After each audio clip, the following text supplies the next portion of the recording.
यह उस समय की बात है जब गुरु द्रोणाचार्य कौरव और पांडवों को शस्त्र चलाना और शास्त्र की शिक्षा दे रहे थे।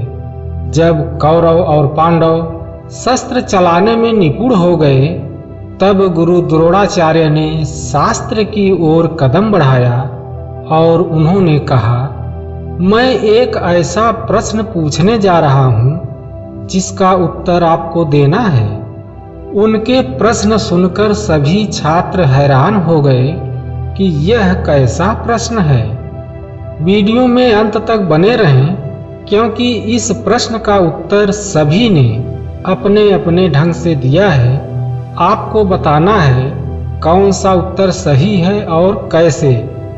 आप हमें कमेंट करके जरूर बताएं, और आपका उत्तर सही है या गलत है, मैं कमेंट में उसका उत्तर जरूर दूंगा। और हाँ, यदि यह वीडियो आपको अच्छी लगे तो एक लाइक जरूर कीजिए। आइए अब कहानी में आगे बढ़ते हैं। समय था द्वापर युग का और स्थान था हस्तिनापुर का पवित्र गुरुकुल, जहाँ ज्ञान स्वयं साक्षात मूर्त रूप में आचार्य द्रोणाचार्य के रूप में विद्यमान था। यह कोई साधारण विद्यालय नहीं था, यह वह भूमि थी जहां भावी युद्धों के योद्धा गढ़े जा रहे थे, जहां तलवार से अधिक तेज मानी जाती थी बुद्धि की धार। घने वृक्षों के बीच एक शांत वन आश्रय भूमि पर पीली कुश की चटाइयां बिछी हुई हैं। सूर्य की किरणें पेड़ों की शाखाओं से छनकर जमीन पर एक प्राकृतिक छाया चित्र बना रही हैं। गुरु द्रोणाचार्य एक ऊंची चौकी पर बैठे हैं। उनके सामने शिष्य दो पंक्तियों में बैठे हैं। अर्जुन एकदम एकाग्र, ध्यान में लीन, आंखें गुरु के होठों पर टिकी हुई। युधिष्ठिर गंभीर मुद्रा में हाथों में ग्रंथ लिए बैठे हैं। भीम, दुर्योधन, अश्वत्थामा, नकुल, सहदेव और अन्य सभी छात्र शांतिपूर्वक बैठे हैं। द्रोणाचार्य धीमे लेकिन स्पष्ट स्वर में कहते हैं, प्रिय छात्रों, आज हम युद्ध कौशल का अभ्यास स्थगित कर रहे हैं, क्योंकि एक योद्धा की सबसे बड़ी शक्ति उसका शस्त्र नहीं बल्कि उसका विवेक होता है।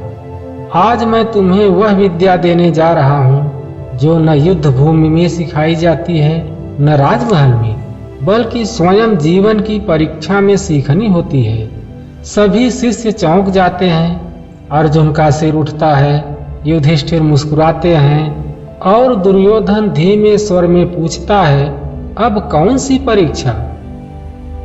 द्रोणाचार्य हल्की मुस्कान के साथ कहते हैं, आज की शिक्षा का विषय है तार्किक ज्ञान। तर्क, न्याय और बुद्धि का प्रयोग कैसे किया जाता है, यह जानना हर क्षत्रिय के लिए अनिवार्य है। आज मैं तुमसे एक ऐसा प्रश्न पूछूंगा जिसमें कोई शस्त्र नहीं होगा, कोई शत्रु नहीं होगा, फिर भी तुम्हारी बुद्धि का असली मूल्यांकन होगा।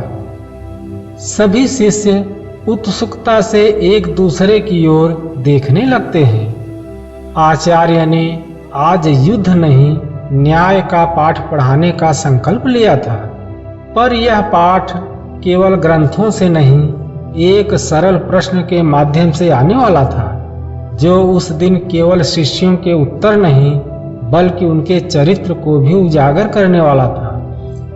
गुरु द्रोणाचार्य ने अपनी आंखें बंद किया, जैसे वे किसी स्मृति को टटोल रहे हों। शिष्य शांत, उत्सुक और सजग थे, परंतु द्रोणाचार्य का चेहरा जैसे किसी अदृश्य प्रश्न की गहराई में डूबा हुआ था।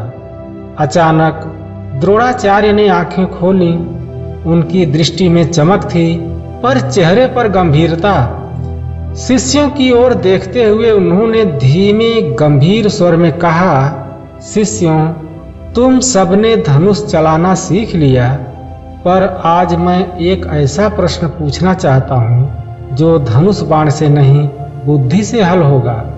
ध्यान से सुनो।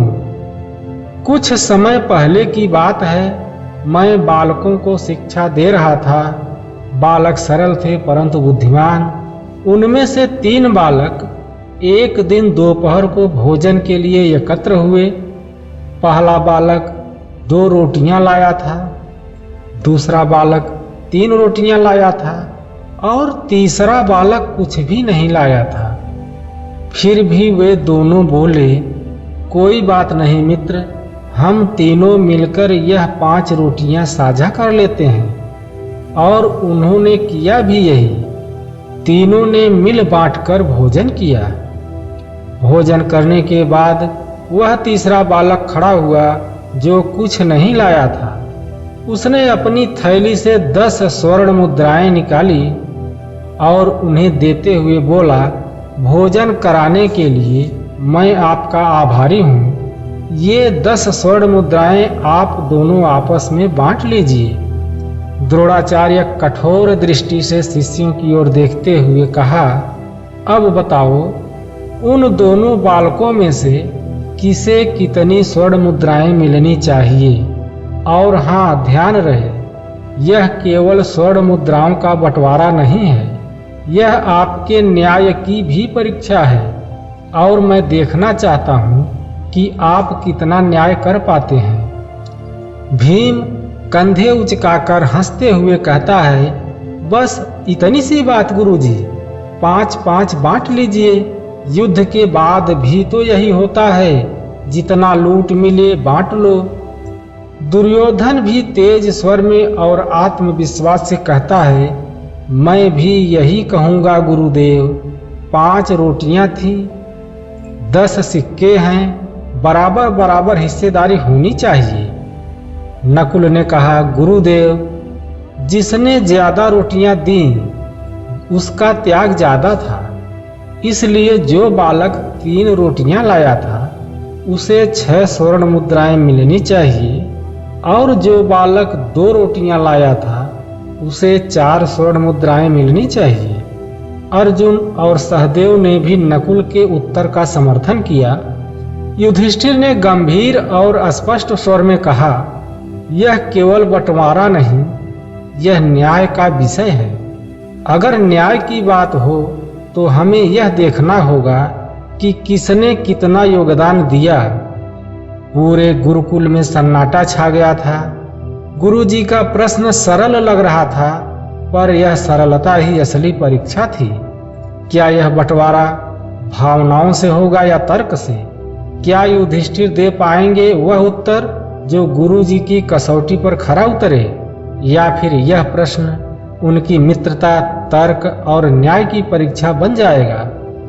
युधिष्ठिर अपने अंतर्मन में इस प्रश्न का उत्तर ढूंढ चुके थे। उन्होंने कहा, गुरुजी, जो बालक 3 रोटी लाया था उसे 8 स्वर्ण मुद्राएं मिलनी चाहिए और जो बालक 2 रोटी लाया था उसे 2 स्वर्ण मुद्राएं मिलनी चाहिए। युधिष्ठिर की बात सुनकर सभी छात्र हंस पड़े और बोले, यह कैसा न्याय है कि एक बालक को 8 मुद्राएं और दूसरे को केवल 2 मुद्राएं? यह तो न्याय नहीं हुआ।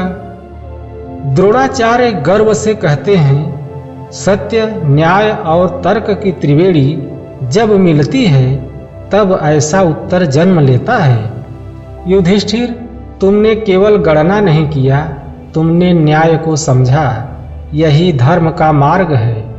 तुमने यह सिद्ध किया कि जीवन में भावनाओं से अधिक महत्व तर्क और न्याय का होता है, विशेषकर जब निर्णय दूसरों के लिए किया जा रहा हो।